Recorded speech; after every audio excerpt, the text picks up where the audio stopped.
Hello students, जैसे कि हम लोग ने प्रीवियस क्लास में एसएलएम का एक प्रॉपर अकाउंटिंग किए थे और कॉस्ट ऑफ एसेट समझे थे, और उससे भी पहले मेथड्स ऑफ डेप्रिसिएशन का मीनिंग्स और भी बहुत कुछ पढ़े थे। वैसे ही आज की क्लास में स्टूडेंट्स हम लोग WDV मेथड का अकाउंटिंग करना सीखेंगे, ठीक है। और उसके बाद एक स्पेशल चीज़ पढ़ेंगे जो कि डेप्रिसिएशन हम लोग करते क्यों हैं।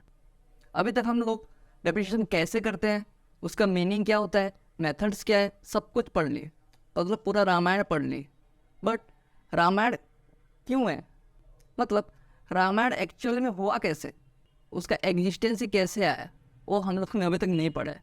क्योंकि हम WDV का अकाउंटिंग करेंगे, उसके बाद डेप्रिसिएशन क्यों हम लोग करते हैं, उसके पीछे का रीजन्स क्या है, वो हम लोग जानेंगे। ठीक है स्टूडेंट्स, बिना किसी टाइम वेस्ट करते हुए मेरे साथ एक क्वेश्चन लिखेंगे WDV का, और उसके बाद व्हाई डेप्रिसिएशन इज हैपनिंग वो हम लोग पढ़ेंगे। ठीक है, आप लोग मेरे साथ यहाँ पे क्वेश्चन लिखिए, पर हेडिंग दे दीजिए WDV मेथड। देन क्वेश्चन लिखेंगे on 1 January 2023 machinery costing 1 lakh was purchased IGST at the rate 12%। IGST डाल दे। पिछले क्लास में हम लोग IGST आता है कि नहीं आता है डेफिनेशन में प्रॉपरली अंडरस्टैंड किया, ठीक है। तो आज की क्लास में उसका एंट्री मारना स्टार्ट कर देंगे, ठीक है। ऐसे नहीं आज क्लास में भी समझाऊंगा, बट पिछले क्लास में इन डेप्थ जाकर हम लोग समझे थे GST कैसे कैलकुलेशन होता है डेप्रिसिएशन में। फिर लिखिए prepaid machinery account for 3 years and also pass journal entries पे मारेंगे। if depreciation is charged at the rate 10% per annum by WDV method, then लिखिए accounts closed on 31st December every year। हर साल 31 दिसंबर को account हम लोग का close होता है, ठीक है। यहाँ में स्टूडेंट्स नया चीज़ क्या है और पिछले क्लास से कुछ अलग है क्या, आइए देखते हैं। पहले मशीनरी का परचेस किया है, उसका जर्नल तो आता है। GST ये अकाउंट्स में लाएंगे नहीं लाएंगे, ये पिछले क्लास में पढ़े थे, बट आज की क्लास में भी पढ़ेंगे।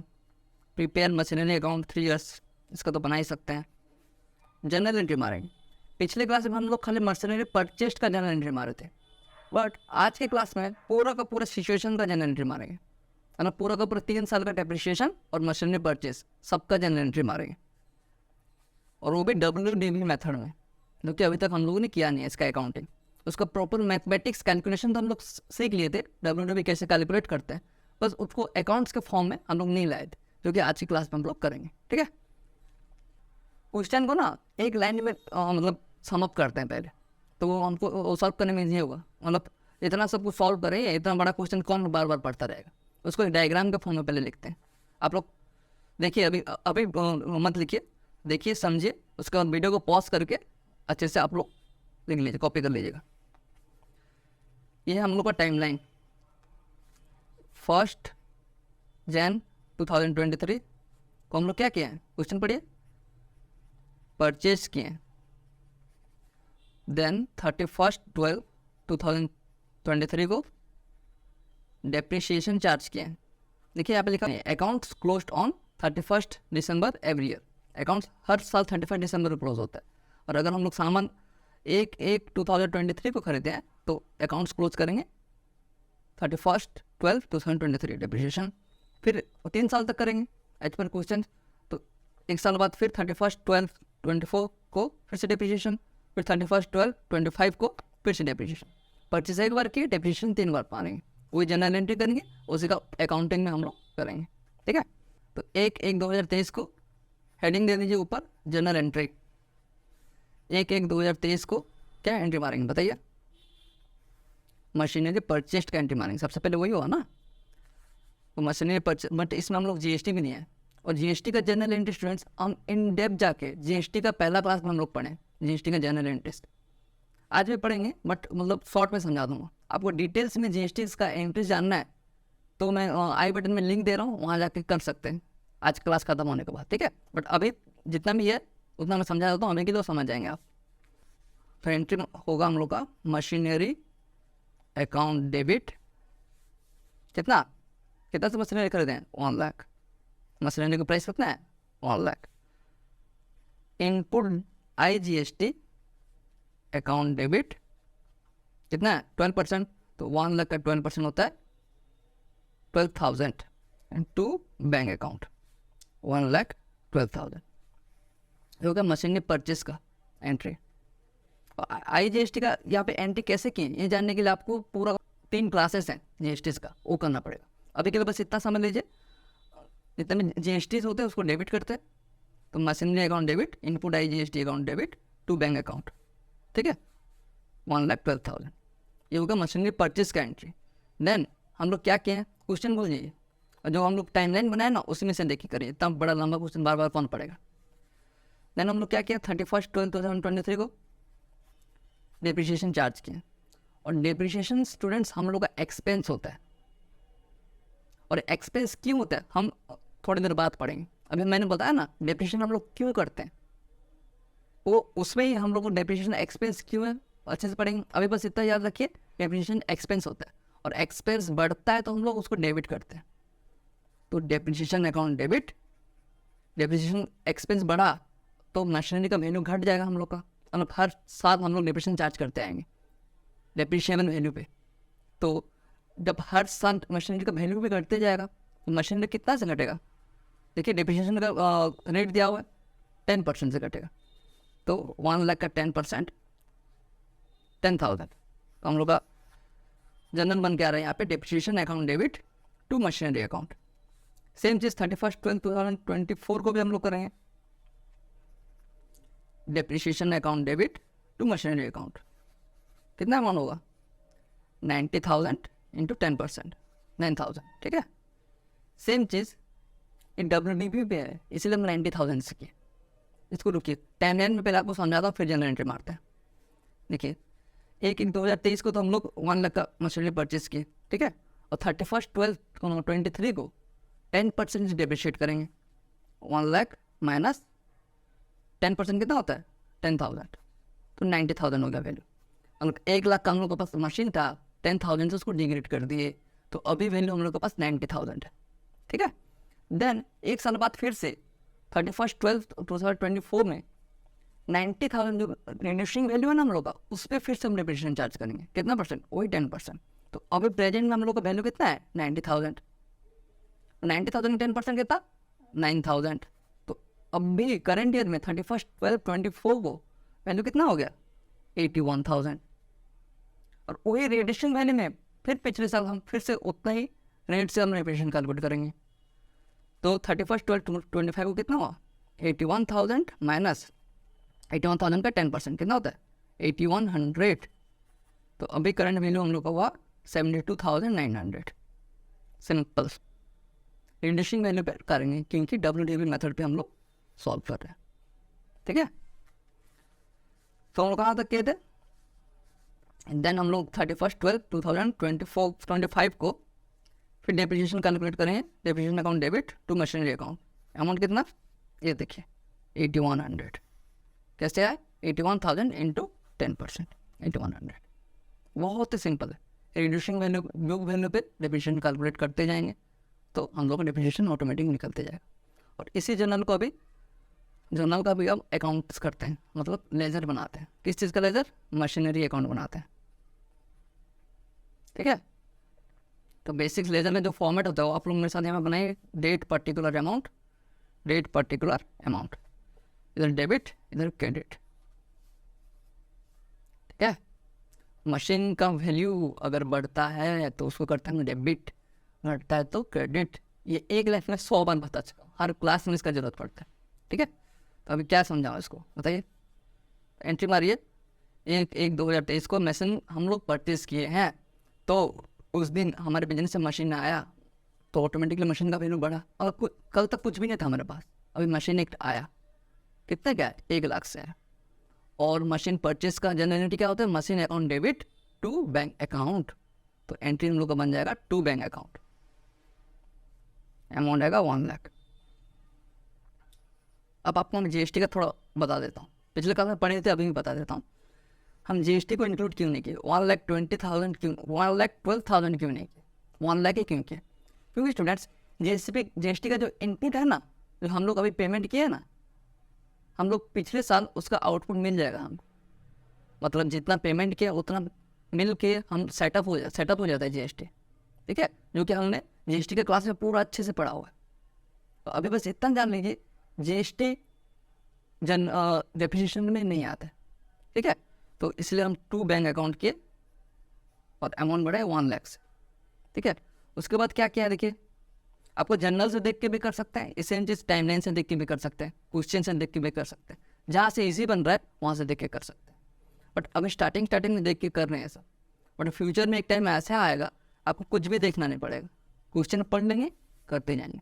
अभी 3 ही क्लास हुआ है, 5-6 क्लास में देखिए ऑटोमेटिकली आप क्वेश्चन पढ़ के डायरेक्ट लेजर बनना स्टार्ट कर देंगे, मशीनरी अकाउंट, ठीक है। तो 31/12/2023 को एंट्री मारेंगे बाय डेप्रिसिएशन, कितना 10,000। तो हम लोग क्लोजिंग बैलेंस कितना बचेगा, वही 31/23 को bye balance carry down, 1 lakh का वैल्यू था 10,000 से कम हो गया, तो 1 लाख माइनस 10,000 90,000 हो जाएगा वैल्यू। और पिछले साल का जो क्लोजिंग बैलेंस होता है अभी प्रेजेंट ईयर का, वो ओपनिंग बैलेंस हो जाएगा। मतलब 1/1/2024 को 2 बैलेंस ब्रॉट डाउन कितना से करेंगे, वही 90,000 से, जो कि पिछले साल हम लोग क्लोज किए हैं। और देन फिर डेप्रिसिएशन माना वही कहानी स्टार्ट कर लेंगे बाय डेप्रिसिएशन 31/12 को 9,000 कैसे आया, 90,000 का 10%। टाइमलाइन में देखिए ना, देखिए ये हम लोग का डेप्रिसिएशन और ये वैल्यू, ठीक है, तो उस हिसाब से 9 था वो। और bye balance carry down, closing balance निकालेंगे 81,000, जो कि हुआ 90,000 माइनस 9,000। और देन फिर से पिछले साल का हम लोग क्लोजिंग बैलेंस इस साल का ओपनिंग बैलेंस बन जाएगा 1/1/2025 को 2 बैलेंस ब्रॉट डाउन 81,000। देन वही कहानी 31/12/2025 को बाय डेप्रिसिएशन कितना 81,000 10% 8100। देन क्लोज कर देंगे बाय बैलेंस कैरी डाउन 72,900 से, और हम लोग का बैलेंस आ गया 81,000। 3 साल का ही निकालना था ना, देखिए 3 साल हो गए, सिंपल यही था बस, और कुछ नहीं है। SLM से बस इतना डिफरेंस है, SLM में हर साल हम 10,000 मारते जाते हैं, क्योंकि एक बार डेप्रिसिएशन पहले साल का निकाल लिए उसी साल का मारते जाएंगे, और बाकी सब सिमिलर ही है। और WDW में बस जो रिटर्न डाउन बुक वैल्यू है, जो रिड्यूसिंग वैल्यू है, उस पर हम लोग डेप्रिसिएशन कन्वर्ट करते हैं, उतना ही है। इसको चलिए क्वेश्चन एक थोड़ा एक्सटेंड करते हैं और इसको SLM में भी सॉल्व करते हैं, मज़ा आएगा, ठीक है। SLM में भी सॉल्व करेंगे ना, तो मेन डिफरेंस यहीं पे ही दिख जाएगा, एक्स्ट्रा करना नहीं पड़ेगा। तो आप लोग मेरे साथ यहाँ पे लिख लीजिए, solve the above questions with SLM also. SLM मतलब क्या, straight line method also, straight line method भी सॉल्व करते हैं। एक काम करिए, आप वीडियो को पॉज करिए, ठीक है, और पॉज करके यहाँ तक लिख लीजिए, मतलब पहले तो लेजर बना लीजिए, ठीक है, और पहले साल का अकाउंटिंग कर लीजिए, मतलब 2 बैंक अकाउंट, फिर by depreciation, then by balance carry down. पूरा तो सेम ही रहेगा पिछले साल तक का। क्यों सेम रहेगा, क्योंकि पहले साल ही हम डेप्रिसिएशन निकालते हैं SLM में, और उसी डेप्रिसिएशन जो अमाउंट निकला हर साल मारते जाते हैं, इसलिए पहले साल SLM और WDW का सेम ही रहेगा सब कैलकुलेशंस, ठीक है। तो आप वीडियो को पॉज करके सॉल्व करिए, और मैं डायरेक्ट नेक्स्ट फेज में मिलता हूँ, नेक्स्ट ईयर में मिलता हूँ। वाह, तो नेक्स्ट ईयर हम लोग क्या करेंगे, पिछले साल का तो सेम ही था, 2 bank account 1 lakh, bye depreciation 10,000, bye balance carry down 90,000, ये पिछले साल के हिसाब से पूरा सिमिलर है। एंड नेक्स्ट ईयर क्या हुआ, 1/1/2024 को 2 बैलेंस ब्रॉट डाउन 90,000, ये भी सिमिलर है WDW के साथ। देन यहाँ से हम डिफरेंस निकलेगा 31/12/24 को बाय डेप्रिसिएशन 10,000। पहले साल का डेप्रिसिएशन हर साल मारते हुए जाएंगे, ठीक है। और अभी अगर 90,000 से हम लोग 10,000 माइनस करेंगे तो हम लोग का क्लोजिंग बैलेंस कितना हो जाएगा 80,000, जो कि है बाय बैलेंस कैरी डाउन। पिछले साल का जो क्लोजिंग बैलेंस इस साल का ओपनिंग बैलेंस बन जाएगा 1/1/2025 को 2 बैलेंस ब्रॉट डाउन 80,000। देन फिर बाय डेप्रिसिएशन करेंगे 31/12/25 को सेम 10,000, क्योंकि ये है SLM method. Then books close कर लेंगे इस साल का बाय बैलेंस कैरी डाउन 70,000। ठीक है, कुछ ज़्यादा डिफरेंस नहीं है। आप लोग मतलब कुछ दिक्कत हुई ना, आप फिर से वीडियो रिवाइंड करिए और मर्चेंडी अकाउंट्स WDV से स्टार्ट करिए और यहाँ तक देखिए, लेकिन आराम से समझ आएगा। कुछ रॉकेट साइंस है नहीं इसमें।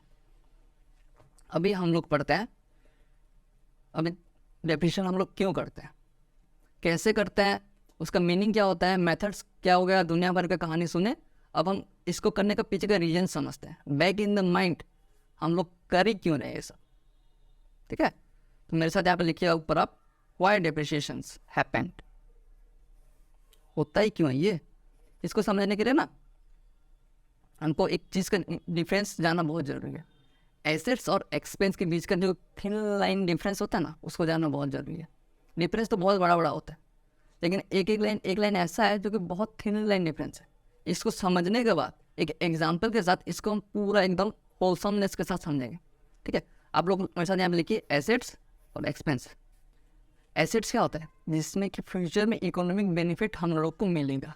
जिस चीज़ में, जिस सामान, कुछ सामान हमारे पास है जिसका बेनिफिट हमको अगले साल, उसके अगले साल, उसके अगले साल मिलता रहेगा, बहुत सालों तक मिलेगा। बट एक्सपेंस का जो मतलब होता है ना, उसमें जो खर्चा करते हैं उसका बेनिफिट हम इसी साल ले लिए हैं, या तो आज ही लिए, कल ले लिए, 1 महीने में ले लिए, 2 महीने में ले लिए, कितना भी टाइम लगे, 1 साल के ऊपर नहीं जाएगा उसका बेनिफिट्स लेना। जैसे कि मान लीजिए हम लोग एक फर्नीचर खरीदे, ठीक है, उसको क्या 1 साल यूज करके फेंक देंगे, बेच देंगे गाड़ी वाले को, उसका बेनिफिट तो हम लोग 2, 3, 4, 5 साल तक लेते रहेंगे, तो वो हमारे लिए एसेट्स है। बट मान लीजिए फर्नीचर खरीदने जब जा रहे थे ना, रास्ते में हम लोग पिज़्ज़ा खा लिए, कॉफ़ी पी लिए, तो हम लोग का एक्सपेंस होगा, क्योंकि उसका बेनिफिट ले लिए, कल हमको फिर से भूख लगेगा, फिर से खाएंगे, 1 साल तक वो हमारे पेट में नहीं रहेगा, तो वो हम लोग का एक्सपेंस है। बट फर्नीचर हम लोग का एसेट्स है, क्योंकि हम लोग फ्यूचर में भी उसका बेनिफिट लेते रहेंगे। ठीक है, समझ रहे हैं ना, तो इसको लिख लीजिए पहले, फिर समझेंगे। And assets represent source of economic benefit to the business more than 1 year, 1 साल से ज़्यादा उसका बेनिफिट मिलेगा। But an expense is an item whose usefulness to the company is complete, उसका काम तमाम हो गया है 1 साल के अंदर।